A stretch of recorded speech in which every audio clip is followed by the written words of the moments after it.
مول الإمارات من الداخل. طبعا الدور الأرضي والدور الأول علوي والدور التاني علوي، وبعد كده آخر دور خالص عند المسجد للي مهتم بالصلاة. طبعا من ضمن المميزات في مول الإمارات إن في خدمة الواي فاي المجاني، والخدمة ديت بصراحة بتخدم ناس كتير جدا في مول الإمارات.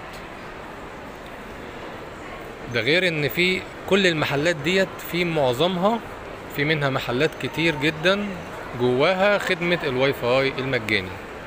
يعني بصراحة اي حد يوصل مول الامارات يعني هيقدر بكل سهولة ان هو ياخد واي فاي، ياخد نت يعني.